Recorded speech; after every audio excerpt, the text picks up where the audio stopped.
So we will continue on.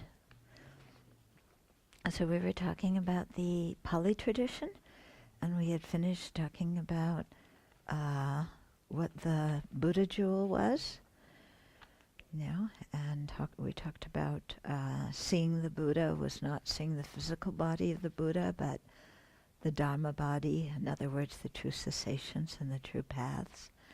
And then we talked about the Dharma jewel, being the true paths and the true cessations. And then that leads us into the Sangha jewel, okay? And so that's where we are right now, okay? So the Sangha jewel is the community of Aryas who have realized Nibbana, okay? So remember, to have realized Nibbana in the Pali tradition, you don't yet need to be an arhat. Usually in the Sanskrit tradition, when you say somebody's attained nirvana, they have become an arhat. But here they're talking about realizing nibbana, which is the object of your supramundane path. Okay? Those who have realized nibbana, thus becoming noble. Okay? And so this community of Aryas consists of 8 types of persons subsumed in 4 pairs. So those approaching and those abiding. Yeah, so each of these 4 has an approacher and an abider in the states of stream enterer, once returner, non-returner, and arhat. Okay. So during the approach phase of each pair, a practitioner is in the process of developing the path that will culminate in its corresponding fruit or result. Okay? So each path is marked by a breakthrough in which one sees Nibbana ever more clearly and thus subdues or eradicates a certain portion of the defilements. Okay, so the approacher, when you're an approacher, you're meditating to strengthen your meditation. And then there's the point of breakthrough where you then realize Nibbana in a deeper way, in such a way that it eliminates or subdues a certain portion of the defilements. So it's kind of, if you've studied the Salam, the path and stages, it's kind of like the approacher phase is similar to the uninterrupted path, and the fruit phase is similar to the liberated path. Okay, not identical, but similar. Okay? So the 4 pairs of persons are called savakas, literally disciples or hearers, and due to their spiritual realizations, they are worthy of offerings. Okay, now this term savaka or shravaka is an interesting one. It literally means hearer. And remember, at the beginning, we explained it's somebody who hears the teachings, practices them, causes somebody else to hear that they have attained the end of the path and realize the goal of the holy life. But the term savaka in ancient India usually referred just to a disciple. So one wanderer would say to the other, who are you the savaka of? Whose teachings do you hear? Whose teachings do you listen to? Whose disciple are you? Okay? So it is used in India. Again, it was a common word, like Tathagata and moksha and nirvana, and arhat, that wasn't specifically Buddhist. It applied, all the wandering sects use it, but of course the Buddha gave it, his meaning and the standards that it required. So because these people have seen Nibbana, they are worthy of offerings. Yeah. So there's a very beautiful phrase, praise that will go in the longer book that a praise of the Buddha, Dharma, and Sangha, where they talk about this. So those who make offerings to the Arya Savakas accumulate great merit that brings them upper rebirths and circumstances conducive to practicing Dhamma. Okay? So realization of the Four Truths is the essence of the Arya path. Until people are spiritually mature, the Buddha teaches them other Dharma topics. So usually the Buddha will teach people in the Pali tradition, the people who aren't yet ready to hear about the four truths of the Aryas. He'll teach them generosity, ethical conduct, and then some form of meditation. Those three. Yeah. And then as they progress and accumulate merit and purify, then they get more teachings. Okay, so full penetration into the Four Truths comes about through practicing the 37 aids to awakening and cultivating insight and serenity. So the 37 aids to awakening, remember, beginning with the four establishments of mindfulness, the four spiritual powers, four spiritual powers, four things that you abandon and realize, the 5 faculties, 5 powers, 7 enlightenment factors, and 8-fold noble path. Okay? And so, but your chief meditation is the 4 establishments of mindfulness. And then you cultivate these other qualities as you're meditating on that. And of course, the 8-fold noble path includes all of that, the 4 establishments of mindfulness.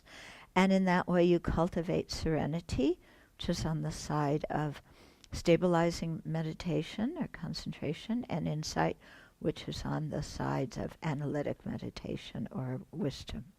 Okay? The moment one becomes a stream enterer, one experiences a breakthrough called the arising of the eye of the Dhamma. Okay, so the eye of the Dhamma, this is when you see. Yeah? So you see Nibbana. Because for the first time, one directly sees the Dhamma, the truth of the Buddha's teachings, Nibbana. Okay? One now changes lineage from being an ordinary person to being an Arya. Yeah? Through directly realizing Nibbana, stream enterers completely abandon 3 fetters. Okay, so here, in the Pali vehicle, they talk usually about 10 fetters. Vasubandhu speaks about these in the Abbey Dharma Kosha as well, and many of these overlap. In the Sanskrit tradition, at least what we're studying, we come across the 6 root delusions that are sometimes broken down into 10. The wrong view the afflictive view is broken down into 5 of itself. So there's a lot of parallels between these. Okay, so the 3 that the stream enters completely abandon, okay, they no longer have the view of a personal identity that grasps a real self existing in relation to the 5 aggregates. So that's the one that's called jigta, view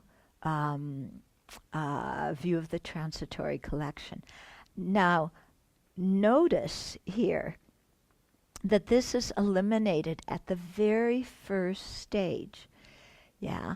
In the Sanskrit tradition, this isn't eliminated if you're on the arhat path until you become an arhat, or on the bodhisattva path until you enter the 8th bhumi. Yeah. And that's because the traditions have slightly different, well, I don't know slightly or not slightly, but different definitions of ignorance and view of the personal identity. Okay?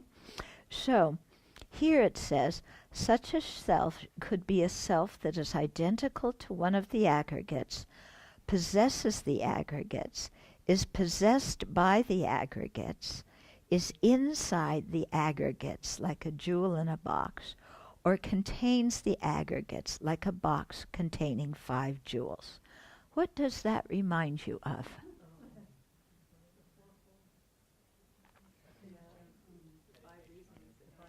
Yeah, the 5-part refutations that we just did in Precious Garland that Nagarjuna speaks about. Okay, yeah. So you can see that Nagarjuna definitely knew the, the scriptures of that were popular at that time and were commenting on them. Okay? And so you see here, like, wow, this is very much the same. Now, what is defined as that self is a little bit different. In the Madhyamaka tradition, okay, you'll remember, actually only in the Prasangika tradition, yeah, to realize, to become an arhat, you have to realize both the selflessness of persons and the selflessness of phenomena.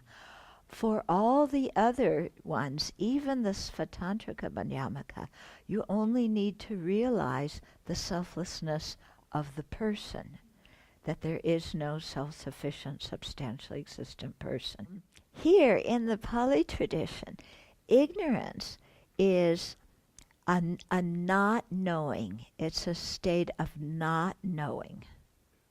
Okay?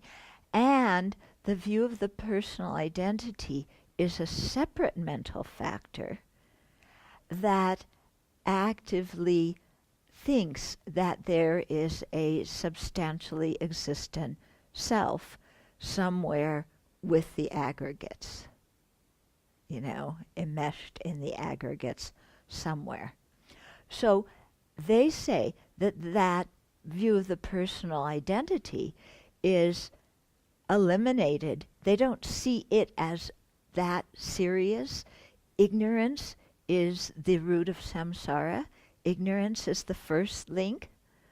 So they say that the view of the personal identity, is eliminated when you first see nibbana. But ignorance isn't eliminated until you become an arhat, because, they're different. Ignorance is just a not seeing, and view of the personal identity is a wrong holding, a wrong grasping. Okay? In the Prasangika system, view of a personal identity is grasping at the inherent existence of the person. And ignorance is not only a not knowing, it also actively grasps at the self of persons and the self of phenomena. So from the Prasangika viewpoint, the view of a personal identity is it belongs with ignorance. It's one type of ignorance, and so it's not eliminated. Well, it's eliminated at the same times and in the same stages as ignorance is. Okay, so the outline of the path is a bit different here. Mm-hmm. Then, so that's the first fetter that stream enters have eliminated. The second one is doubt. So doubt in the Buddha, Dharma, and Sangha, being reliable sources of refuge, vanishes due to having direct experience of the Dhamma taught by the Buddha. So it's clear, when you have direct experience of the Dhamma, you're not going to have doubt, like, does the path work, does it not work, is there nirvana, is there not nirvana? That's gone. Okay. Then the third thing that goes is they eliminate the view of rules and practices. So stream enters maintain precepts and perform various ceremonies, but do not cling to rules or to the idea that correct performance of ceremonies has special power in and of itself to bring liberation. Okay, so this, the way they define this one is a little bit different than in the Sanskrit tradition also, okay? Because it's usually defined in the Sanskrit tradition. Often it's even, the term is exactly the same. Yeah, it's, in Sanskrit it's sila vrata paramarsa. Okay, it's the same, if you look in the books, same term. So sila means precepts or ethical conduct. And the other term, parama may mean like supreme or something. I'm not sure. I don't know Sanskrit or Pali. But it's usually defined in our tradition as having the wrong ideas about what brings liberation. And the examples that are usually given are some of the practices of the, the ascetics at the time of the Buddha, like, if you crawl around as a dog and act like a dog, it uses up your dog karma, so you can be born as a human being. If you jump on a trident and the middle spoke comes out the top of your head, you attain liberation. These kind of weird things that, other people may do, the kind of ascetic practices, and standing on one leg and holding the arms in the air and things like this. Okay? So how it's talked about is this one is a little bit different. Yeah, my Theravada friends, really emphasize this thing of this one being, thinking that ceremonies done correctly in and of themselves have a special power. So that was very much a Brahminical view in ancient India.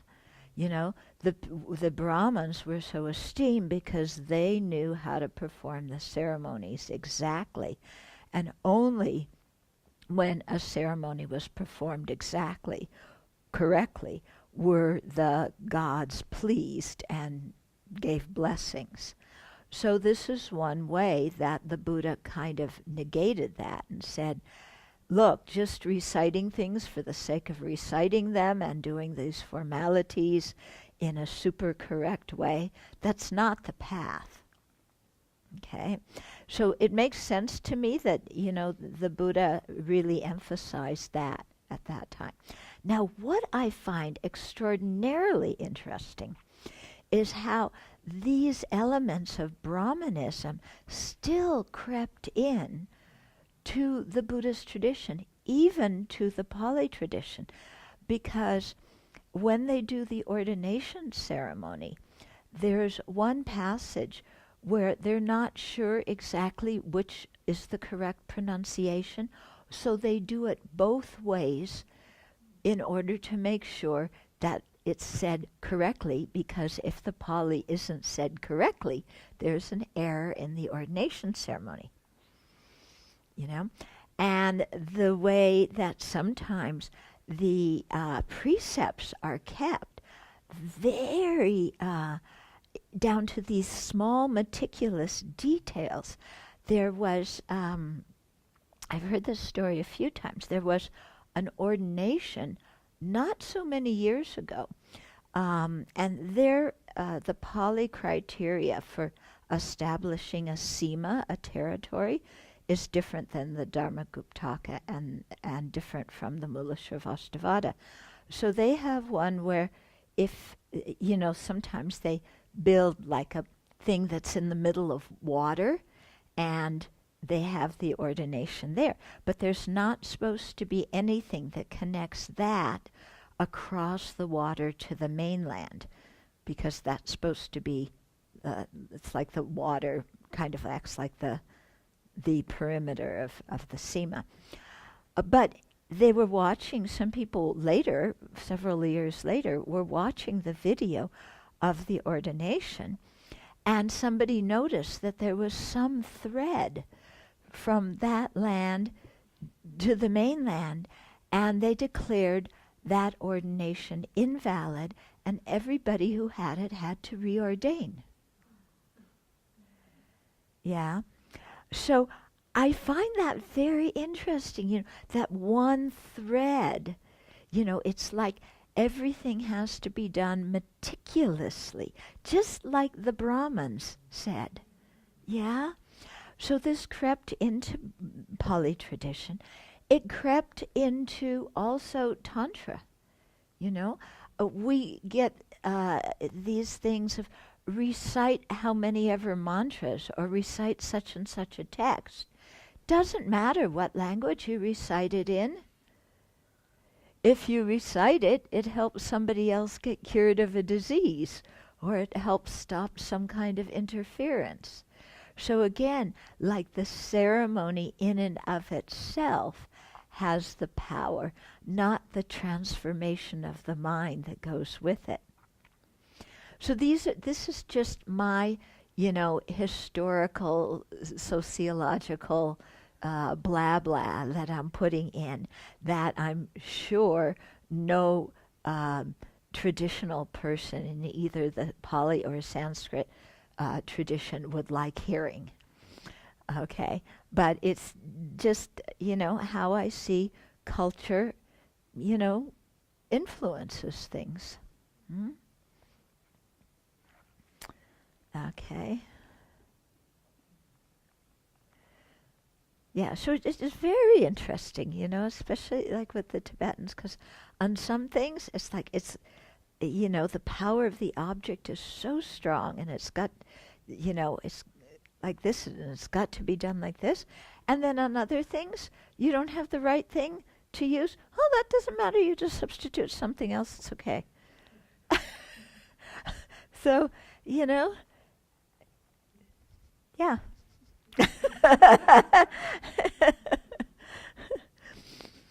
Okay, so those are the three fetters that are eliminated at by the stream enter. Now, I find the description ensuing of a stream enter very interesting. Stream enters may be monastics or lay practitioners, that's for sure. The Sanskrit tradition agrees with that. The former keep their monastic precepts very well, and the latter keep the 5 precepts, while stream enters may still commit minor transgressions, such as speaking harshly due to anger. They never conceal offenses and immediately confess them, and make a strong determination to restrain themselves thereafter. For me, it's hard to imagine somebody who's had an insight into Nibbana doing a small thing like, out of anger, harshly criticizing somebody. It's hard for me to imagine that an affliction could still arise that strongly, because it's not just described as like getting annoyed for an instant. That I can understand. You've had a realization, you get annoyed for an instant because somehow your mindfulness is gone and the realization isn't firm. But, to criticize somebody out of anger, that takes some effort and some time going on, So it's interesting to me that, a stream enter could still do this. Yeah. Due to the power of their realization, it is impossible for stream enters to commit 6 great wrongs. Okay, so the 5 heinous actions: killing one's mother, father, an arhat, causing schism in the Sangha, and maliciously injuring the Buddha. And then the 6th one is regarding anyone other than the Buddha as the supreme spiritual master. So attaining the stage of stream entry is highly praised for these reasons. So it sounds like a stream enter, okay? So those 6, they don't have any possibility of ever creating again. That makes sense. But then other things, yeah, like others of the 10 destructive actions, they, Would that include wrong views? Uh, yeah, no, I don't think so. I don't think so, yeah. Okay, so maybe 9 or, but even, it's just interesting to me. So stream enters will never again be born as hell beings, hungry ghosts, animals, or asuras, and will take at most 7 more rebirths in samsara before attaining arhatship. Okay, so in the Sanskrit tradition, they usually say by the peak stage of the path of preparation, what you translated at the BBC as the summit stage, by that time, one no longer takes rebirth in the lower realms, although that isn't completely sure until the path of seeing, which would be equivalent to stream entry. Okay? And then the Sanskrit tradition says that somebody can go from stream entry to arhatship in 3 lifetimes, if they can. Here it says at most 7 lifetimes. And then it says stream enters with sharp faculties take only 1 more birth in samsara. Those with middle faculties take 2, 3, 4, 5, or 6 rebirths, and those with dull faculties take 7 more rebirths before attaining arhatship. Okay, so stream entry is really so highly regarded in the tradition now, very highly regarded, because once you become a stream enterer, you can no longer fall back. And within 7 lifetimes, you will become an arhat. So many people just focus, I'm going to become a stream enterer on this life. That's kind of like the security thing, and you can see why. Okay. While they have profound spiritual insight and are firmly on the path to liberation, stream enterers have overcome only 3 of the 10 fetters, and their minds are not yet immune to the 8 worldly concerns. This also is puzzling to me. Yeah? That you could have, because this person has already had the union of serenity and insight on impermanence, nature of dukkha, and no self. Yeah, and see nibbana, and they can still fall prey to the 8 worldly concerns.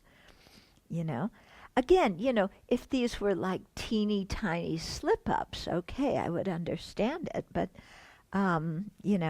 delight with material gain, praise, good reputation, and sensual pleasure, and dejection with material loss, blame, notoriety, and unpleasant sensory experiences.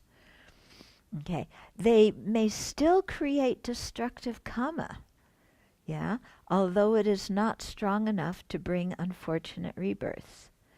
In some cases, their external behavior may even resemble that of ordinary beings.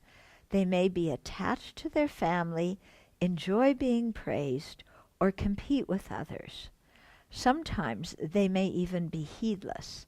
Nevertheless, their faith in the 3 jewels is unshakable, and they will definitely continue on the path to arhatship. Okay? So, stream enterers being attached to their families, enjoy being praised, compete with others. In my mind, those are very gross things. So it's hard for me to imagine that. So in one way, it seems to be a very profound realization. In another way, it seems like not quite as profound as you thought. Yeah, quite interesting.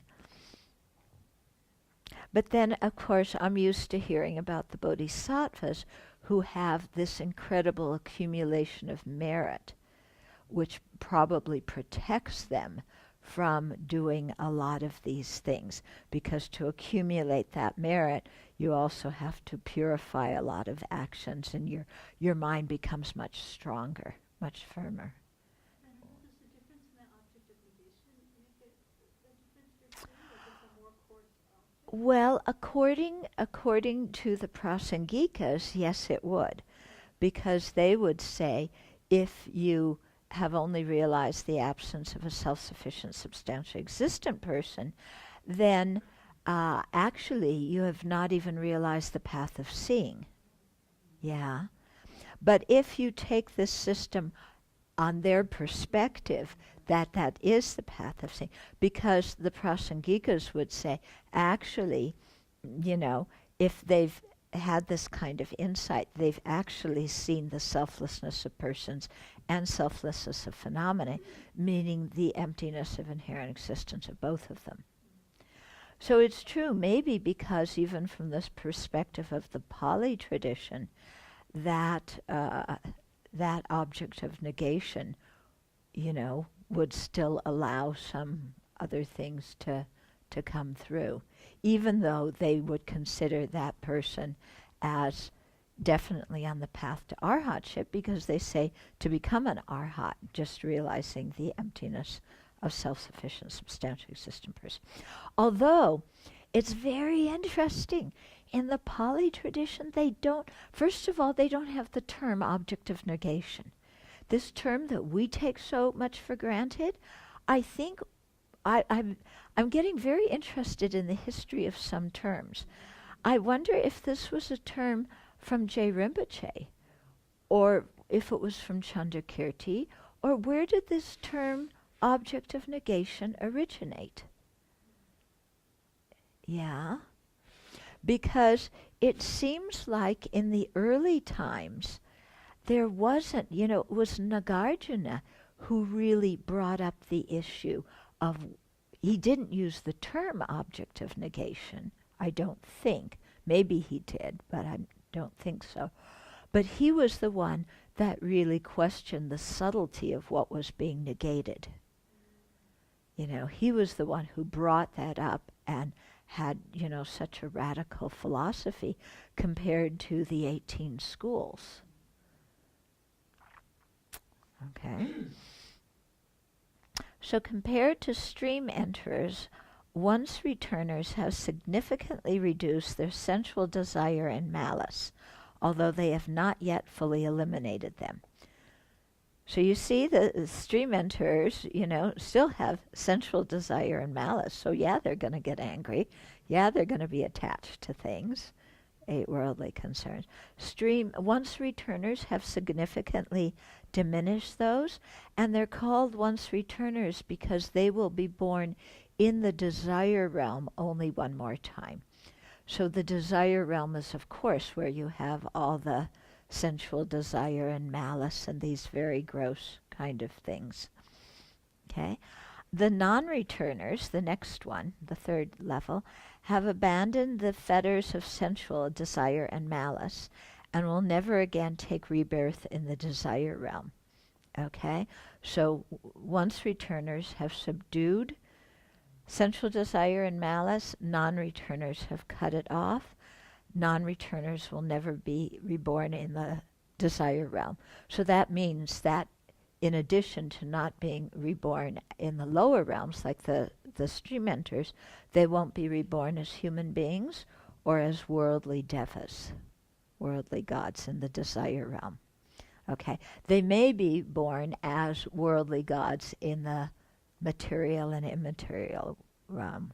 Okay, so non-returners, if non-returners don't attain nibbana in that life, they will be reborn in the material realm, often in a pure land, a special group of realms inhabited only by non-returners or arhats. They will attain nibbana there. Okay? So in the material realm, there's 4 basic levels. Within each level, there's subdivisions.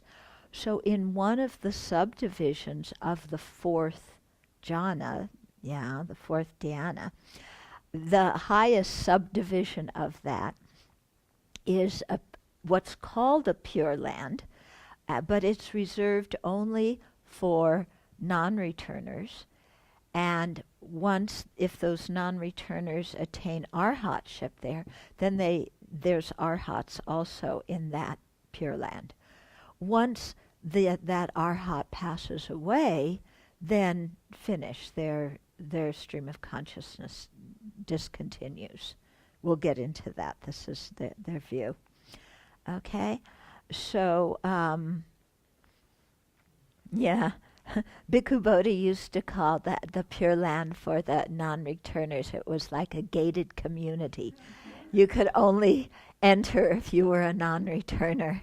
And then, but and if you became an arhat while you were there, you could stay. You didn't have to leave.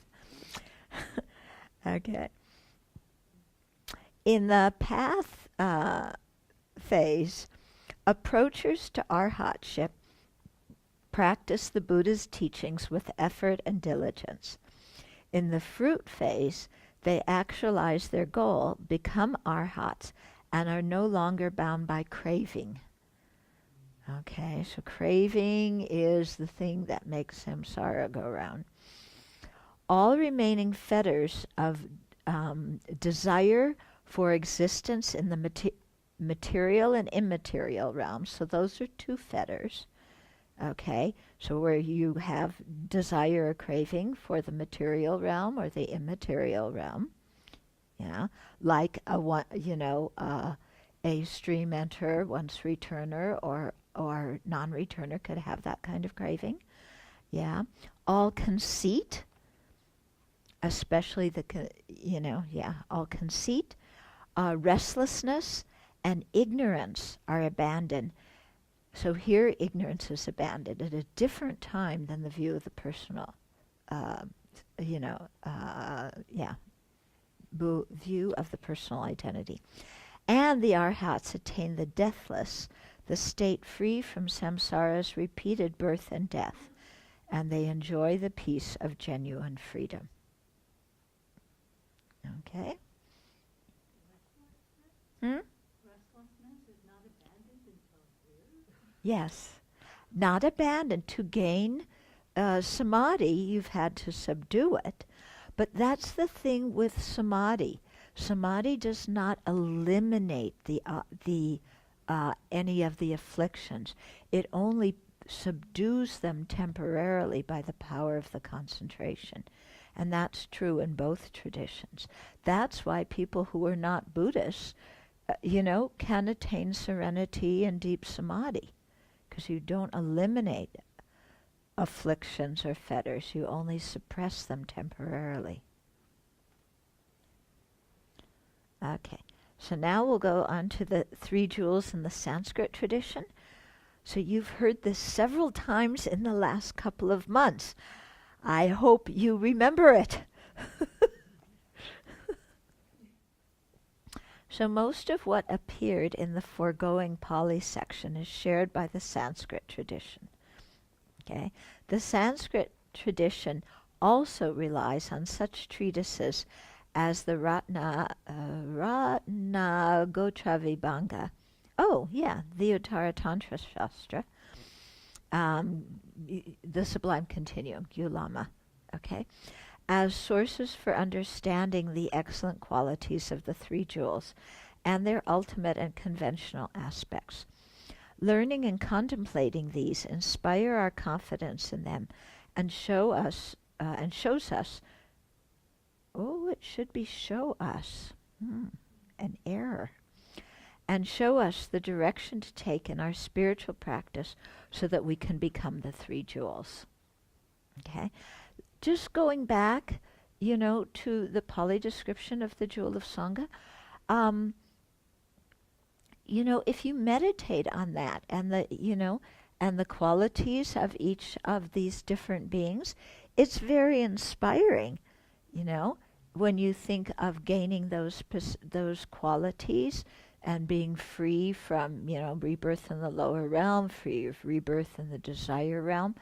And so, reflection on the jewel, on the Sangha jewel, in whatever tradition you follow, gives you a map for what you can become. And so according to your disposition and your tendency, you're going to find one version or the other of the Sangha jewel more inspiring. So the Sanskrit tradition encompasses, more or less, we just went through some of the differences of the definition of the three jewels in the Pali tradition, plus it adds on more. Okay?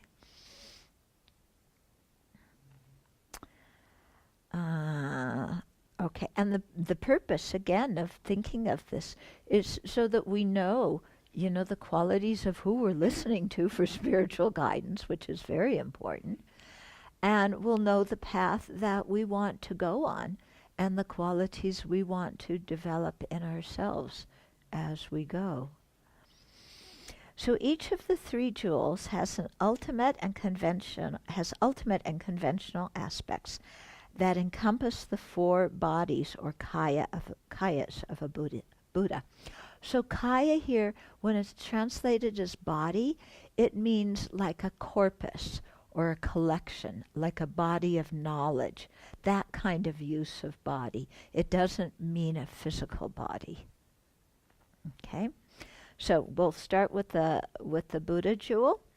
So the ultimate Buddha jewel is the Dharmakaya, the truth body, having the nature of perfect abandonment and perfect realization. This is of two types. So perfect abandonment, perfect realization, you'll hear these often when in the Sanskrit tradition when you speak about the Buddha. Yeah, because he's abandoned everything to be abandoned, realized everything to be realized. Yeah. So the So the first quality of the Dharmakaya, which is the ultimate Buddha jewel, is the wisdom Dharmakaya, and it has three principal qualities. So due to their omniscient knowledge, first one, Buddhas effortlessly and perfectly understand the entire variety of phenomena, including the dispositions and capabilities of sentient beings. And that enables them to guide sentient beings perfectly. Then second quality, due to their compassionate love, and third quality, abilities, without any hesitation or self-doubt, they teach appropriate paths according to the different inclinations of sentient beings. Okay, so these are qualities of the wisdom Dharmakaya, the Buddha's mind. Okay. Then the other part of the Buddha jewel is the nature Dharmakaya. Yeah. And the nature Dharmakaya is unconditioned, it's permanent, it's free from arising and disintegration. So the Buddha's mind, it's the wisdom Dharmakaya is impermanent, because it's a consciousness. Consciousnesses are impermanent. And although a Buddha can never fall from that state, the state is eternal, the mind changes moment by moment, so it's said to be impermanent. So remember here, impermanent does not mean, something that's impermanent does not necessarily have a complete ending point to it. Yeah, so the Buddha's mind changes moment by moment, but it's never going to end. Yeah. Whereas the nature Dharmakaya is the nature of that wisdom Dharmakaya, and it's permanent. Yeah, it doesn't arise and disintegrate. So, and it has two types too. So the first is the natural stainless purity, is the emptiness of inherent existence of a Buddha's mind. Okay, so Buddha's mind is empty of inherent existence. That's called the natural stainless purity because that's just the ultimate nature of the mind. Okay, the ultimate nature of our mind also. Yeah, we have the natural purity of our mind, which is its emptiness of inherent existence. Yeah, and that's considered part of our Buddha nature. So in that way, our mind and the Buddha's mind are the same in both having that natural purity, the ultimate nature being empty of inherent existence. The purity from adventitious defilements a Buddha has, we do not have. Okay, this is the difference. So the purity from adventitious defilements refers to a Buddha's true cessation that is free from the afflictive obscurations binding us to samsara and the cognitive obscurations hindering knowledge of all phenomena and effortless work for the welfare of sentient beings. Okay? So this purity of adventitious defilements, is the Buddha's true cessation of the two obscurations. It's also, when they say the Buddha's true cessation, it's the emptiness of the mind that has eliminated both obscurations. So it's the, you could say the empty, or you could say the emptiness of it, of the true cessation of the mind that has eliminated both obscurations. Okay, so this also is the purity from adventitious defilements, is also the emptiness of inherent existence. But you only have it if the basis of that emptiness is a mind from which both obscurations have been eliminated. Okay? So we right now have the natural purity, the nature of our mind is empty, but we don't have the purity from adventitious defilements because we have all the adventitious defilements. Okay? So, so as we progress along the path and we eliminate them, then we, at the time of Buddhahood, will attain that. Okay? So that's the ultimate Buddha jewel, being the one that we really take refuge in. Now, it's hard to understand this, isn't it? There's a lot of terminology here that you may be unfamiliar with. And you're going, natural, stainless, purity, and adventitious, purity of adventitious, and how's that purity, emptiness, and no. This is not easy to understand. That's why we hear it again and again and again. Okay? That's why we attend the teachings that our teachers give many times, even though they've heard teachings on that, we've heard teachings on that same text or same topic many times, because it's not so easy to understand. Okay? So the first time we hear something, we're just trying to get the words, what word, what does adventitious mean? I had to look it up in the dictionary when I first heard that. It means temporary. So, what do all these words mean? And then, after a while, you hear the teaching a few times, then you kind of get, well, they mean this and such. You get some idea of the concept. You keep hearing teachings, you keep thinking about them, then you get a better understanding of how things fit together. But in Dharma study, we're not expected to understand everything perfectly the first time we hear it.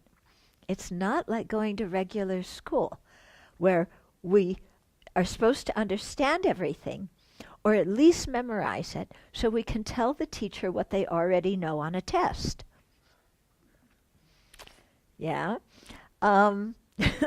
Here, we're trying to really understand deeply some very, some concepts that we've never even heard the words of before. So it's going to take some time. Don't worry about it so much. Okay? But it's good to, go back and review it and remember the words, and then, because the next time you hear it, you'll go, oh, I remember that word, and it's not so foreign to you the next time you hear it. Okay, then the conventional Buddha jewel is the form bodies of a Buddha, which are of two types. Okay, so the first is an enjoyment body, which abides in a pure land and teaches the Arya Bodhisattvas. So Jimba started translating this as resource body. What it means, both enjoyment and resource, is it's a resource, or it's something that sentient beings use. Something they enjoy or they use, or that is a resource for sentient beings.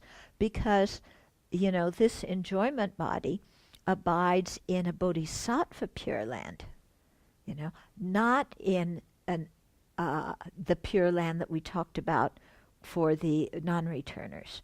This is only for Arya Bodhisattvas. So this is like another gated community with, different kinds of guards. So you need different kinds of licenses, to get through. And then the emanation body are the appearances of a Buddha in a form perceivable by ordinary beings. Okay? So this is what Shakyamuni Buddha is. Yeah?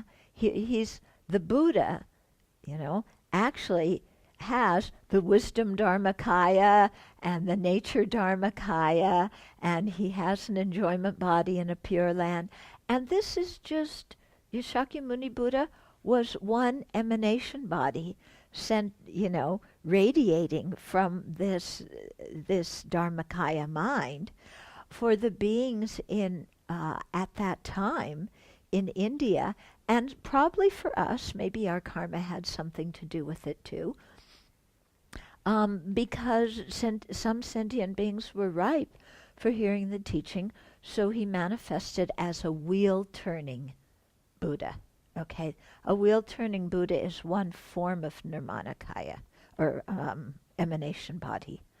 Okay, another form is manifesting as an artisan, sometimes like a musician or somebody. There's one story about how the Buddha, some man was very arrogant about his ability to play the violin, and the Buddha manifested as a superior musician and subdued his arrogance, and then he was able to be led on the path. Okay, so there's different kinds of emanation bodies. Yeah, the purpose of the enjoyment and emanation bodies are, the reason that a Buddha needs these is because we sentient beings are very gross. We cannot communicate directly with the wisdom Dharmakaya. Yeah, the Dharmakaya mind is so beyond whatever we can conceive of. We can't communicate with it directly. So the Buddha, out of compassion, appears in these different forms. Yeah, so we get Shakyamuni Buddha. We get all the deities. Yeah, the deities that we see, Chenrezig, Medicine Buddha, Tara, Yamantaka, and so on. They're considered enjoyment bodies or resource bodies, because they all have their own pure lands where they teach the Arya Bodhisattvas. Okay, so the form bodies are the way that a Buddha communicates with everybody who's not a Buddha, because we need some kind of form in some way, to be able to see what's going on. Okay, we can't grok the Dharmakaya at our level. Okay, so contemplating the four Buddha bodies gives us a deeper understanding of Buddha Shakyamuni.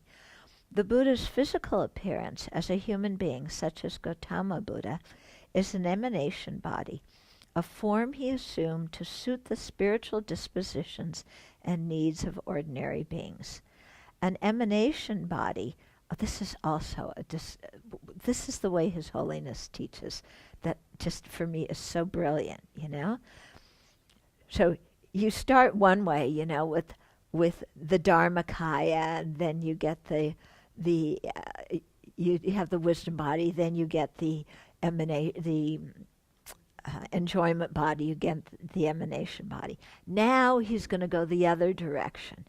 Okay, so you have Shakyamuni Buddha as an emanation body, that the Buddha manifested to suit the spiritual dispositions of ordinary beings. An emanation body derives from a subtler body, an enjoyment body. That's a subtler body. It exists in the Pure Lands. It's not a gross manifestation of a Buddha that looked like us. Okay? An enjoyment body emerges from the omniscient mind of a Buddha. What's the source of these manifestations? The omniscient mind of a Buddha, the wisdom Dharmakaya. A wisdom Dharmakaya arises within the underlying nature of reality, a Buddha's nature Dharmakaya. So the wisdom Dharmakaya exists within it, the emptiness of inherent existence. So he's pointing out the union of the Buddha's mind and the emptiness of the Buddha's mind. Yeah. Okay. I mean, to me, this is His Holiness's brilliance, just the way he makes these connections in ways that I never would have thought of. Yeah. Then we're going on to the Dharma jewel. The ultimate Dharma jewel is the true cessations and true paths in the mind streams of Aryas of all three vehicles, the Shravaka, Pratyeka Buddha, and Bodhisattva vehicles. Okay, so of the ultimate Dharma jewel, you have true paths and true cessations. You have two parts to it. Okay, so the first part, true paths, are consciousnesses informed by the wisdom directly and non-conceptually realizing the subtle selflessness of persons and phenomena. So here we're going prasangika. Okay? So among these true paths, which are consciousnesses, specifically wisdom consciousnesses, realizing reality, or other consciousnesses informed by this kind of wisdom. So among that, there's an uninterrupted path. Okay? So the uninterrupted path is a wisdom directly realizing emptiness that is in the process of eliminating some degree of defilements. When those particular defilements have been completely abandoned, that wisdom becomes a liberated path. Okay? So when an Arya is, meditating on the antidote to a certain portion of the afflictions, that's an uninterrupted path. When those afflictions have been fully eliminated, that's the liberated path. So it's called uninterrupted because in one meditation session, you go from that wisdom that is the antidote to the afflictions uninterruptedly to the liberated path, which is a consciousness where those afflictions have been eliminated completely. Okay? So the uninterrupted path doesn't have, they say it doesn't have that portion of afflictions, but it's not free of them either. Okay? In the sense that the example they give is the uninterrupted path is you've gotten the thief out of the house, so you're free of the thief, but you haven't locked the door yet, so you're not totally. I mean, the thief isn't in the. Sorry, let me start over. Okay, I blew the example. So the uninterrupted path is like you've kicked the thief out of your house. So you no longer have the thief in your house.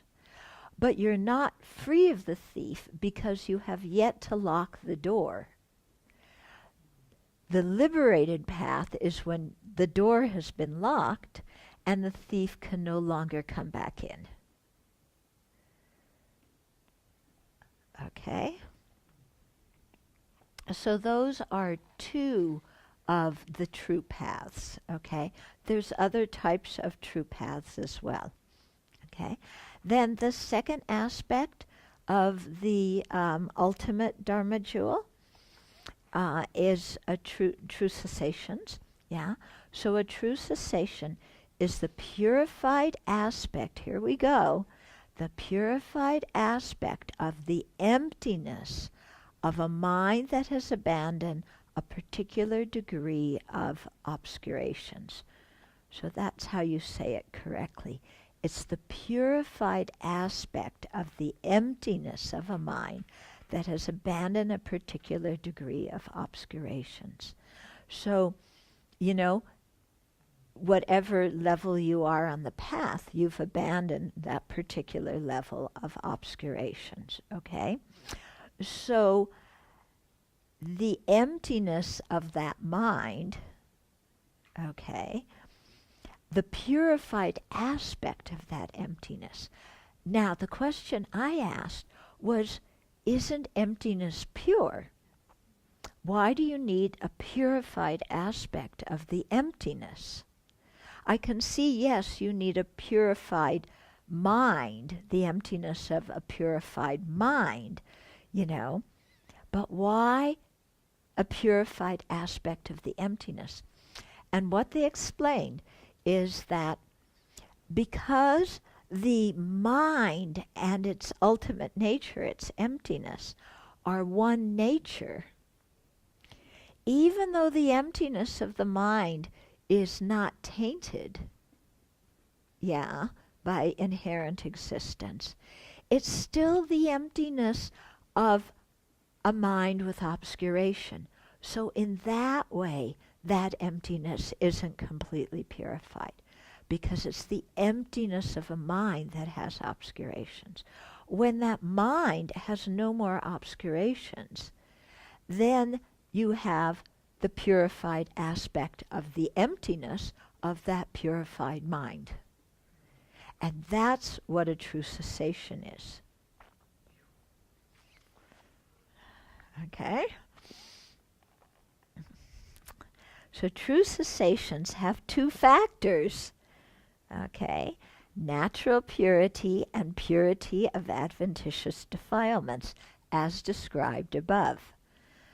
Okay? So that true cessation, whether you're on path of seeing, path of meditation, you have the natural purity of the mind, that mind is empty of inherent existence, that is its ultimate nature. And you have the purity of adventitious defilements in that it's the emptiness of a mind that has been purified of defilements. So that emptiness is also purified. Okay? True cessations are known by oneself in meditative equipoise on emptiness, in which all dualistic appearances have vanished. So that's when you experience true cessations. When true cessations, they're kind of the object of your meditation at that time, because they're the purified aspect of the emptiness. They're a type of emptiness. Okay? The conventional Dharma jewel refers to the transmitted Dharma, the 84,000 teachings, the 12 branches of Scripture. Sometimes they talk about 9 branches of Scripture. It's just a way of consolidating. So these are the Buddha's word taught from his own experience with compassion and skill. Shall we finish this section and keep going here? The ultimate Sangha jewel is the knowledge, in other words, true paths, and liberation, true cessations, in the mind stream of an Arya. So true cessations and true paths are both the ultimate Sangha jewel and the ultimate Dharma jewel and the ultimate Sangha jewel. Now why? Why would that be? That the true paths and true cessations would be both the ultimate Dharma jewel and the ultimate Sangha jewel. Why? Yet the ultimate Dharma jewel, yes, but why are they the ultimate Sangha jewel? Okay?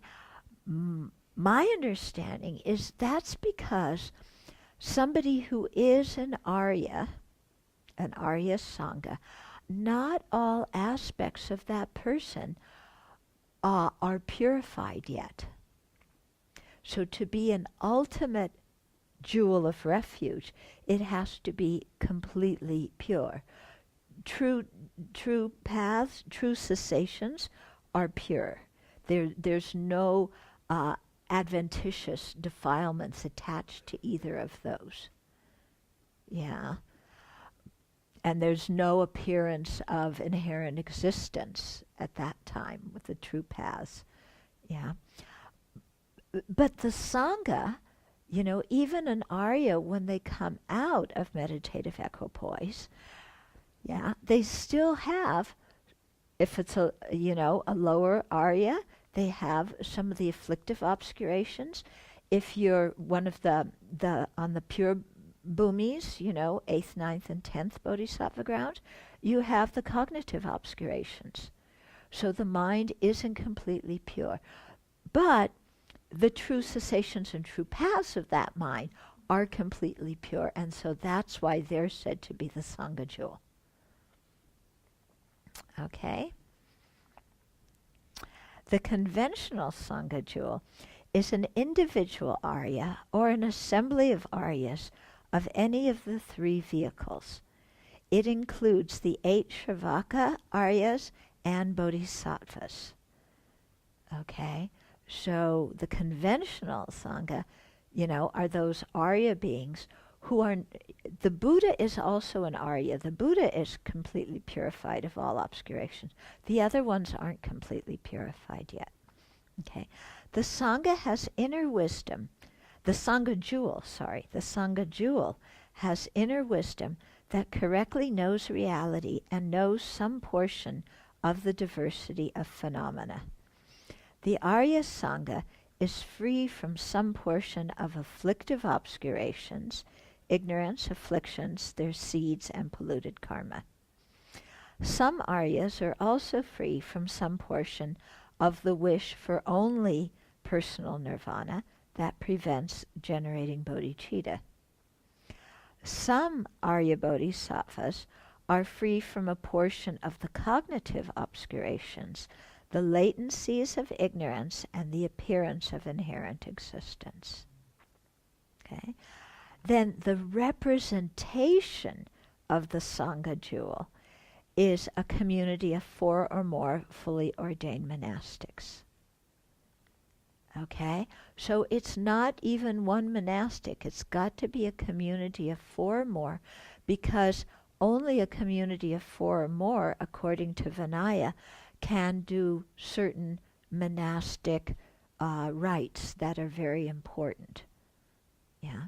So the representation of the Sangha jewel. So even the monastic community is not the Sangha jewel. You don't take your ultimate refuge in the monastic community.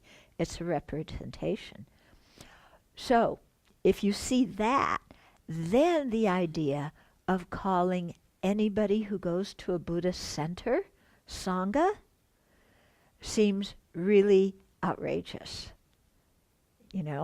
It's a very popular way of addressing things in the West now.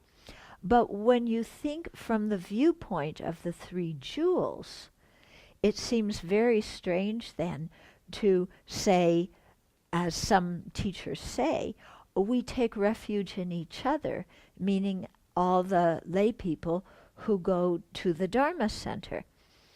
But we can't take refuge in each other when we're all afflicted sentient beings, because then we have one afflicted sentient being leading another afflictive sentient being, which is why we take refuge in the three jewels, because we need beings who have the capability to guide us out of our afflictions. Okay.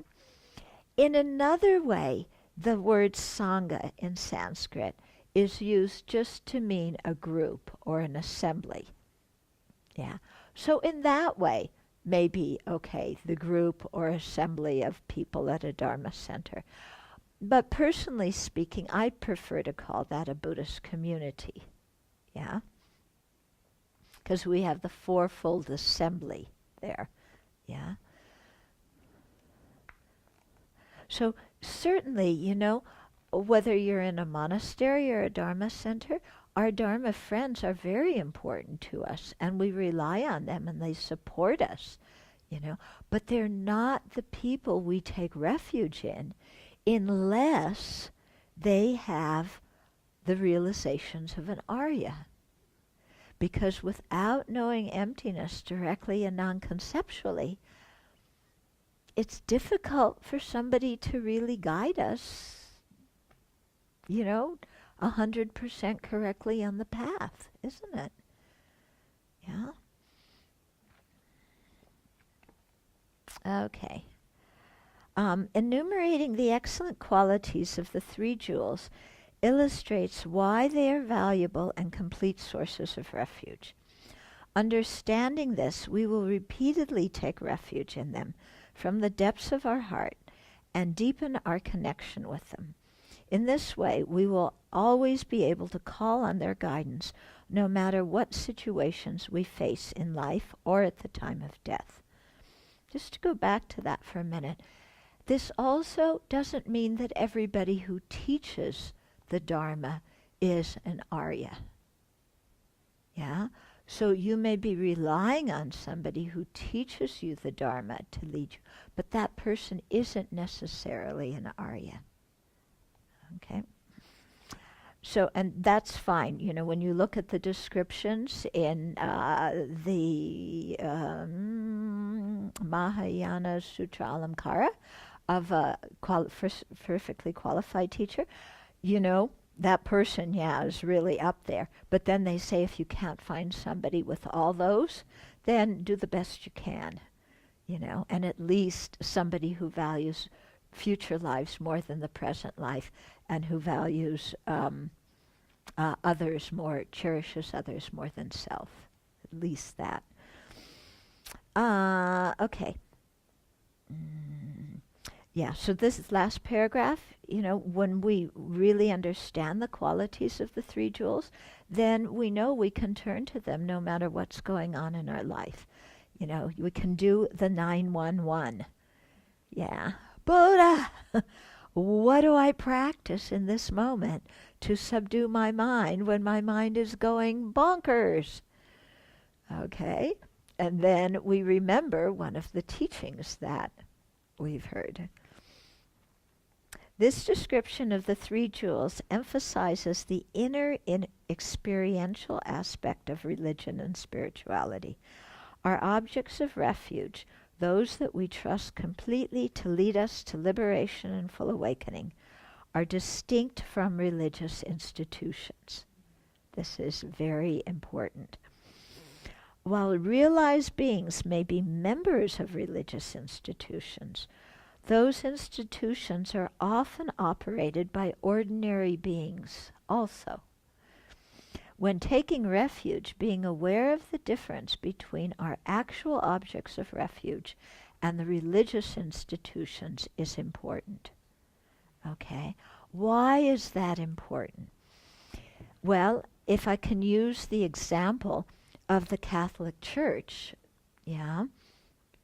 with the scandals that have happened in the Catholic Church recently, the Catholic Church, it is seen in Catholicism. I mean, the Pope is like infallible, and the whole thing, is under the Pope's control, and so it's supposed to, the whole thing is supposed to be infallible. Okay? That puts you in a deep quandary if you believe that, because then you see the scandals and the behavior of the people who did these awful things does not fit. It does not fit with what you would expect of a holy being or an institution that is headed by somebody who's infallible. Hmm?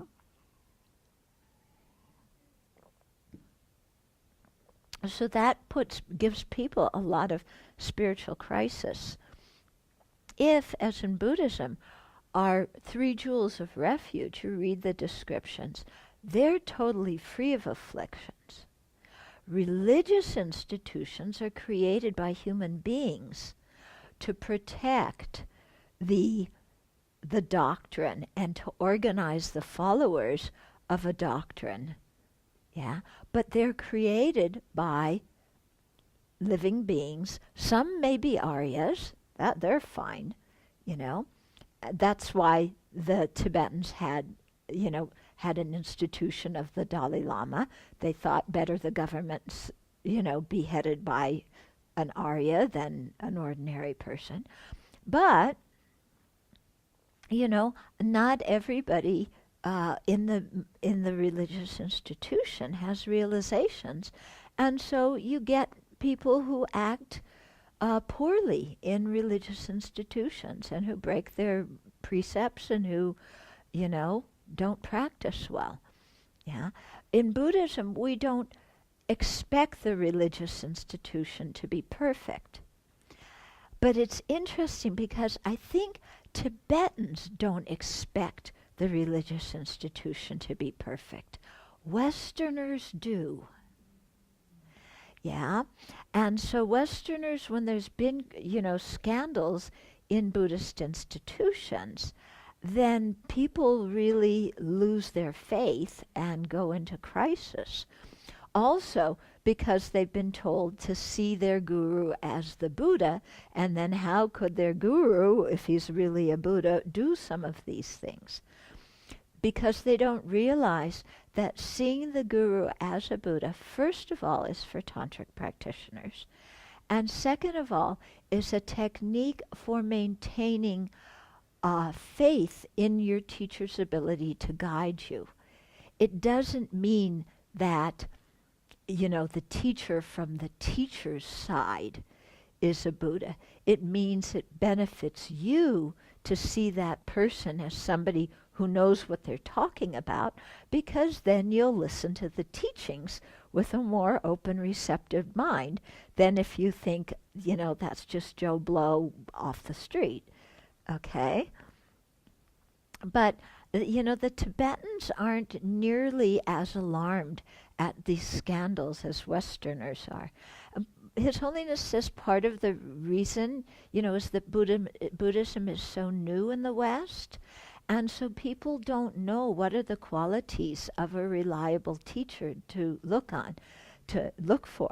They don't know how to properly relate to a teacher, and so they often spoil the teacher by, getting them all sorts of things and treating them like gods.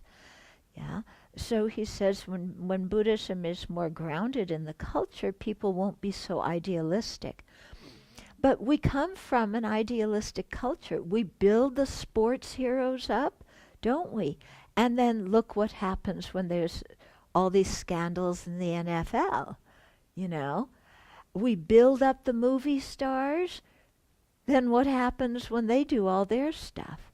We build up the politicians, then they fall down. So we're an interesting culture because we like to idolize people and build them up, and then I don't know if we like to tear them down, but we kind of do, and then we get very disappointed and cynical after we do.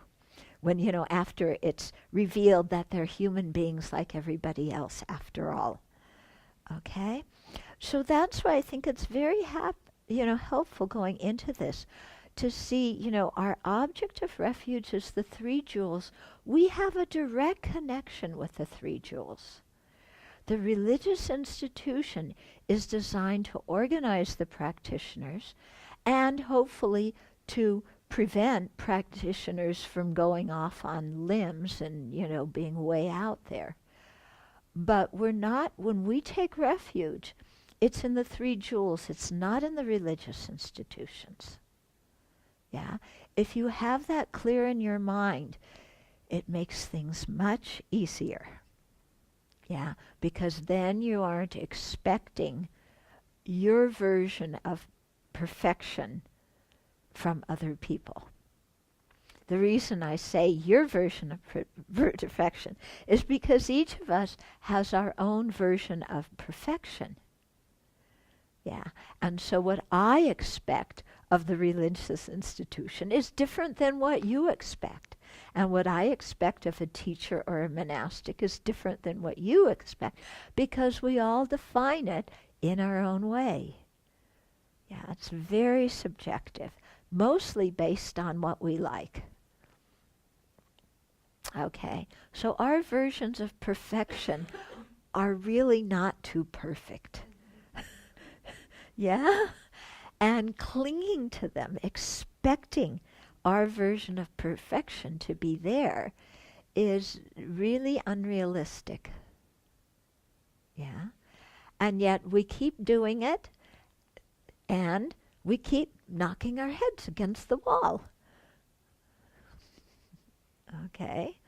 So if we just know, our internal refuge is directly to the three jewels, the institution is going to, we support it, we help it, but it's not where our refuge lies. Okay? So similarly, right now, some Mormons are in crisis because, there was all this talk of, being kinder to gays and lesbians. And then they just put out a booklet the last few days that say gay marriage is how do you say it, apostasy? Yeah, and somebody can be excommunicated from the Mormon Church for that.